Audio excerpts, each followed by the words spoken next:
ଦେଖନ୍ତୁ ବନ୍ୟା ପରିଚାଳନା ଉପରେ ମୁଁ ଖାଲି ଗୋଟିଏ କଥା କହିବି ଯେ ଏକଦା ଗତ ସରକାର ଡିଜାଷ୍ଟର ମ୍ୟାନେଜମେଣ୍ଟରେ ଓଡ଼ିଶା ନମ୍ବର ୱାନ୍ ଥିଲା।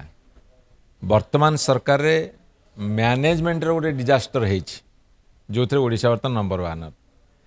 ଏହାର ଓଡ଼ିଆ ଅର୍ଥରେ କହିବାକୁ ଗଲେ ବିପର୍ଯ୍ୟୟ ପରିଚାଳନା କରିବାରେ ଏକଦା ଓଡ଼ିଶା ସରକାର ମାନେ ଗତ ସରକାର ନମ୍ବର ୱାନ୍ ଥିଲେ। ବର୍ତ୍ତମାନ ପରିଚାଳନା ବିପର୍ଯ୍ୟୟ ହେବାରେ ବର୍ତ୍ତମାନ ସରକାର ନମ୍ବର ୱାନ୍।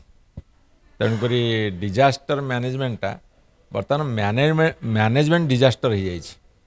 ବିପର୍ଯ୍ୟୟ ପରିଚାଳନାଟା ବର୍ତ୍ତମାନ ପରିଚାଳନା ବିପର୍ଯ୍ୟୟରେ ପରିଣତ ହେଇଛି। ଆଉ ଯେଉଁ ଭାରତୀୟ ଜନତା ପାର୍ଟିର ମନ୍ତ୍ରୀ ଏମଏଲଏ ସମସ୍ତଙ୍କୁ ବିରୋଧ କରୁଛନ୍ତି, ଇଏ ହେଉଛି ଜନ ଅସନ୍ତୋଷର ପ୍ରତିଫଳନ ଏବଂ ସାଧାରଣ ଜନତା ଯେତିକି ତାଙ୍କ ଉପରେ ରାଗିଛନ୍ତି, ଜେଏନ୍ଜି ବର୍ତ୍ତମାନ ତାଠୁ 100 ଗୁଣ ଅଧିକା ରାଗିଛନ୍ତି।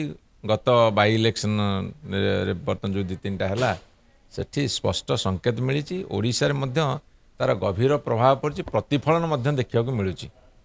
ଇଏ ବିରୋଧ ହେଉଛି କେବଳ ଆରମ୍ଭ ମାତ୍ର, ଆଗକୁ ବିରୋଧ ନୁହେଁ, ଆଉ କ'ଣ ହେବ କହି ହେବନି।